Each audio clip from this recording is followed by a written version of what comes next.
اعوذ باللہ من الشیطان الرجیم بسم اللہ الرحمن الرحیم۔ آپ کے مولوی کچھ اور کہہ رہے ہیں اور آپ کی کتابیں کچھ اور کہہ رہی ہیں۔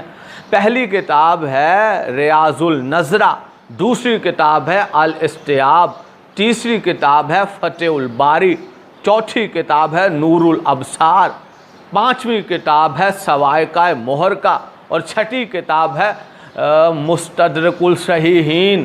یہ ساری کتابیں جو آپ کے سامنے میں نے نام لیے ہیں یہ ہماری کتابیں نہیں ہیں، آپ کے معتبر ترین کتابیں ہیں۔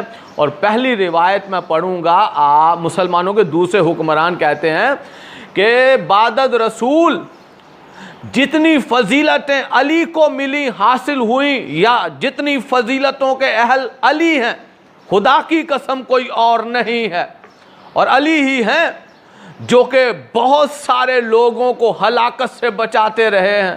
یہ تو آپ کے بڑے مان رہے ہیں۔ پھر اس کے بعد جو 5 کتابیں اور ہیں یہ ریاض النظرہ کے علاوہ، ان کتابوں میں تواتر سے یہی حدیث چلی آ رہی ہے کہ رسول نے جتنی حدیثیں علی کے بارے میں کہیں، اور پھر ساتھ میں لفظ کیا ملتے ہیں کہ جتنی صحیح سند کے ساتھ حدیثیں اور جتنی صحیح حدیثیں علی کے فضائل میں ملتی ہیں اور کسی کے لیے نہیں ملتی۔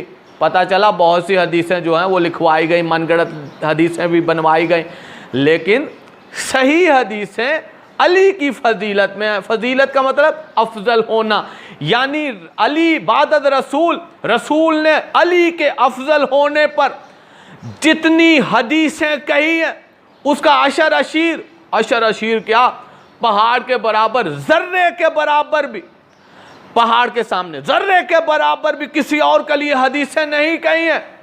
تو پھر فیصلہ ہو جانا چاہیے، منصفانہ فیصلہ کیجئے گا۔ جہاں جہاں میری آواز جا رہی ہے زیادہ تر تو میں مسلمانوں سے ہی سوال کرتا ہوں، اور خدا کی قسم ابھی تک کوئی جواب نہیں آیا۔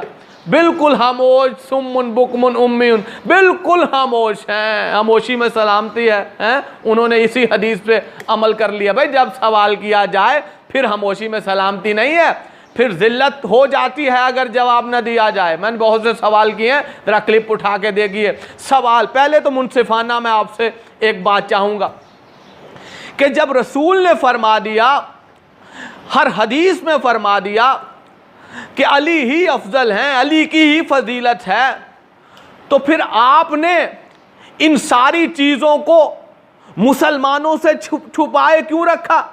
یعنی یہ سب کچھ چھپا ہوا رہ گیا؟ نہیں، چھپا ہوا رہا نہیں، اس کو چھپایا گیا۔ سوال یہ ہے کہ چھپایا کیوں گیا؟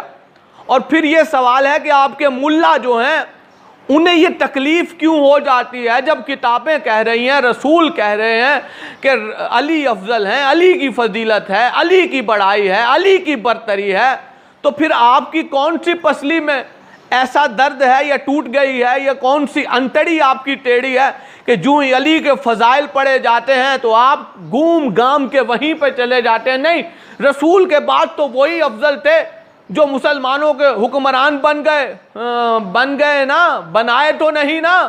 غدیر ہند پہ جب رسول نے اعلان کیا تھا من کنت مولا فہذا علی مولا، یہ ہے اللہ کی طرف سے مولا نے مولا بنا دیا، اب وہاں سے ٹھکرا کے کوئی بن گیا، تو آپ اس پہ بازد کیوں ہیں کہ وہی سب سے افضل ہیں، وہی سب سے افضل ہیں؟ سوال کر رہا ہوں، چیلنج کر رہا ہوں۔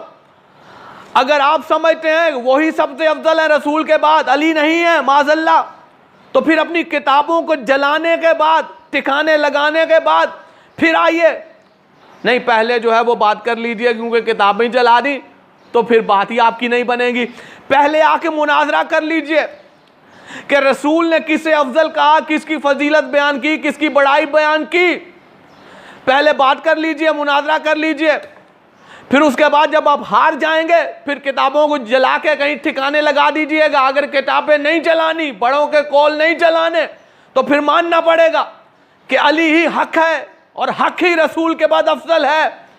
اور پھر آپ کو یہ بھی اعتراف کرنا پڑے گا کہ جس ملا نے جب کہا تھا کہ رسول کے بعد وہ فلانے جو ہیں وہ سب سے افضل ہیں، جن کے پاس حکمرانی آ گئی وہ سب سے افضل ہے، تو آپ کو معذرت کرنی پڑے گی اور مسلمانوں سے معافی مانگنی پڑے گی کہ ہم نے آپ کو جھوٹ بتایا ہے۔ افضل وہ نہیں، افضل علی ہیں۔